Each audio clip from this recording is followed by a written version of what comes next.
me considère comme autodidacte, artiste autodidacte. J'ai fait quand même plusieurs études, mais je dirais à la carte. Alors, je suis allée chercher des formations, plusieurs au niveau du verre, au niveau du transfert d'image du verre, la gravure du verre aussi. Pourquoi j'ai choisi le verre? C'est principalement pour sa transparence, mais aussi, je pense que j'aime les défis. Alors, c'est aussi pour la difficulté à travailler ce matériau-là, aussi pour sa fragilité, pour sa facilité à casser aussi quand on ne le désire pas, mais pour sa dureté aussi. Mais c'est pour principalement pour les effets optiques qu'il me permet de créer dans mon travail, que ce soit dans l'art public ou que ce soit au niveau de pièces de plus petite dimension, installations, pièces autonomes.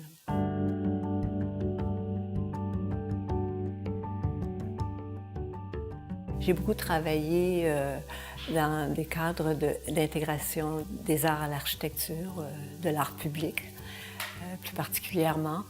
Je me préoccupais, je le dis au passé, parce que j'en fais moins ces dernières années, mais je me suis toujours préoccupée du lieu, des gens qui avaient utilisé le lieu par le passé ou au présent.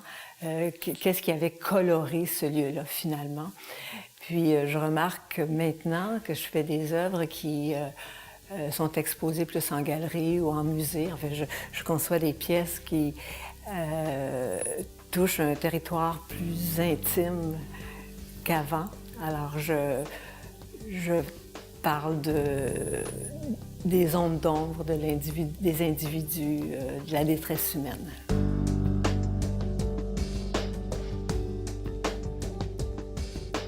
J'intègre parfois la couleur dans mon travail, mais je ne suis pas une coloriste. Je crois que lorsque je l'utilise, c'est peut-être pour créer des atmosphères, mais je suis beaucoup plus attirée par la transparence du verre et par les effets qu'il me procure, la déformation de l'image qui se trouve à l'arrière du verre ou quand on se déplace. Tout ça se déforme et se transforme. Alors, le verre me permet de parler de ce qui est vrai, mais aussi peut-être de supposer aussi autre chose. Alors, je parle des non-dits à travers le verre. C'est le matériau qui me permet le plus de le faire. Je ne serais pas capable, je pense, développer cette idée là, de non-dit sans ce matériau.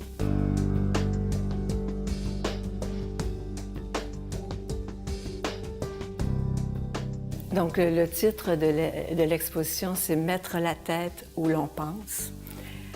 Je me suis inspirée d'une phrase du roman de Mario Girard. Il écrit sous le nom de plume Mario G. Son roman « Carapace » m'a beaucoup inspirée, m'a beaucoup touchée par son écriture, par le vrai et le faux qu'on lit dans son livre. On ne sait pas ce qui est vrai, on ne sait pas ce qui est faux. On avance de petits chapitres à la suite et un autre. C'est un peu comme un conte. Pour moi, ça a été le déclencheur pour tout le projet que je présente actuellement, toute l'installation. Alors, des mots, des phrases, tout cet univers-là, je l'ai interprété selon ma propre sensibilité, mon propre plaisir dans cet univers de l'installation.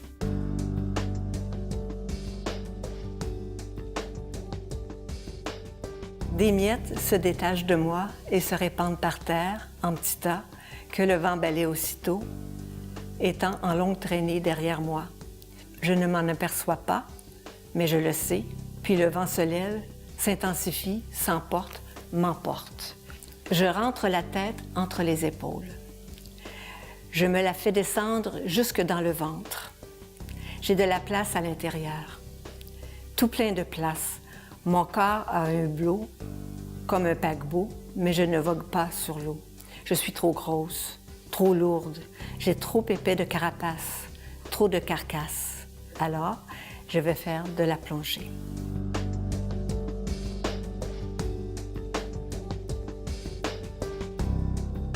En ce qui concerne la mise en place de mon installation, je pourrais dire que je me suis inspirée de ce que j'imagine du roman. Hein, je l'interprète. Jamais dans le roman c'est indiqué que le narrateur traverse le parc Molson. Il traverse un parc, il rencontre une jeune femme. Moi, j'ai décidé que c'était le parc Molson et j'ai décidé que c'était la partie ouest du parc Molson. Alors, il y a le sentier qui traverse le parc Molson en diagonale. Alors, c'est pour ça que j'ai 13 éléments de verre qui traversent la galerie en diagonale. Et j'ai mis j'ai placé des photographies d'une jeune femme sur les murs de la galerie en imaginant que c'était des personnages dans le parc qui pouvaient observer le narrateur qui traversait le parc Molson.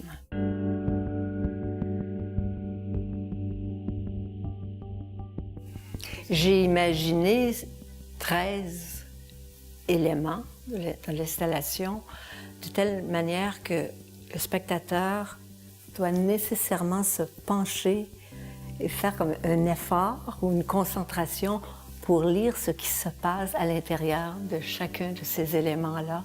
C'est une question de découverte, mais en fin de compte, peut-être que je parle du fait que ce serait fantastique si on pouvait se pencher comme ça vers chaque individu qu'on rencontre, certains individus qu'on rencontre, pour pouvoir vraiment les découvrir, non pas se contenter de ce qu'on entend, mais qu'est-ce qui se passe derrière ou à l'intérieur de cet individu-là. Donc, je pense que c'est de cela dont je parle, principalement. Les grandes photographies plein pied d'une jeune femme que j'ai rencontrée dans un café, justement, qui sont placées sur les murs de la galerie, me permettaient de présenter quelqu'un qui participe au drame qui se passe à l'intérieur, justement, de chacun de ces éléments de verre situés en diagonale. Donc, elle participe au drame, mais effectivement, cette personne-là cache toujours son visage. Son visage, on peut le découvrir à l'intérieur de mes éléments de verre, qui sont rétro-illuminés.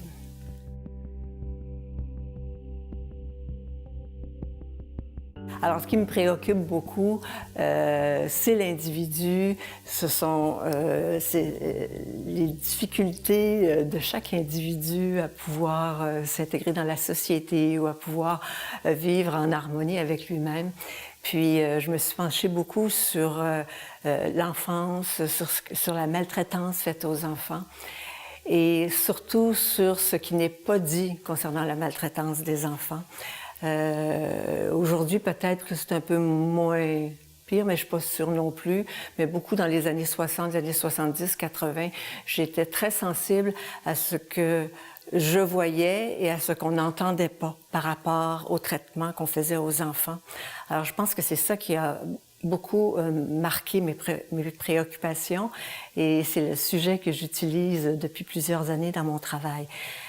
Et le meilleur matériau pour parler des non-dits, c'est le verre, parce que le verre fait apparaître, quand on se déplace, quand on regarde avec attention, fait apparaître des choses qu'on n'a même pas mis autour de cet élément de verre-là. Il y a quelque chose qui se déforme, qui apparaît, qu'on n'avait pas vu.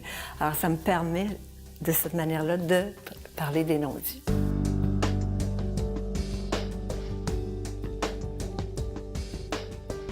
Dans mon enfance, je pourrais dire que j'ai baigné dans un milieu cinématographique, non pas de création cinématographique, mais de distribution de films. Alors, j'ai eu accès très, très jeune et pendant très longtemps à des bobines de films, à des films que je pouvais dérouler, où je voyais les images qui se déroulaient une après l'autre, 24 images secondes, par exemple, pour du cinéma d'animation. Je sais que tout cet univers cinématographique m'a beaucoup a teinté ma manière de voir les choses, ma manière de créer mon travail. Alors, très, très souvent dans mon travail, j'ai effectivement des photographies, je fais du photomontage, je prends des photographies aussi bien qui peuvent appartenir mon histoire familiale, mais aussi je pige dans des photographies anciennes et je fais des montages. Et en mettant mes éléments de verre dessus, c'est là que je crée des univers autres que l'image que j'ai mise là, mais il se passe aussi autre chose. Pour moi, il y a de l'animation dans chacune de mes ventres de verre ou mes poumons de verre. Il y a une animation. Et tout cela vient de mon univers dans lequel j'ai baigné, qui était les films.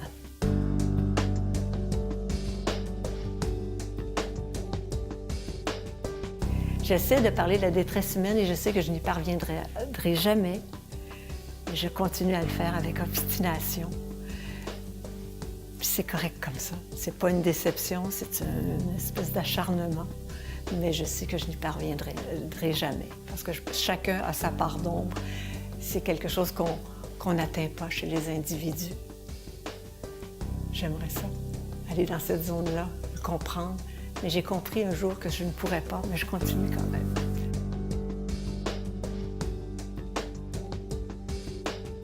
Moi, ce qui m'intéresse le plus, c'est la lecture que les gens font de ce qu'il y a dans l'installation.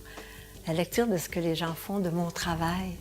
C'est sûr que je pourrais en parler beaucoup plus, mais j'ai une certaine réticence aussi à le faire. Premièrement, quand je le conçois, tout n'est pas réfléchi, tout n'est pas organisé. Je prends une photo, je prends un objet, je les superpose, ça ne fonctionne pas, je l'enlève, j'en mets un autre et j'attends, moi, de réagir à ce qui se passe là. Puis je travaille avec des émotions. J'essaie d'exprimer des ondes d'ombre, des insécurités, des malaises, des grandes tristesses aussi. Mais je n'ai pas besoin de les nommer. Je fais simplement travailler avec mes éléments. Puis à un moment donné, c'est comme un casse-tête. Tout ça se construit.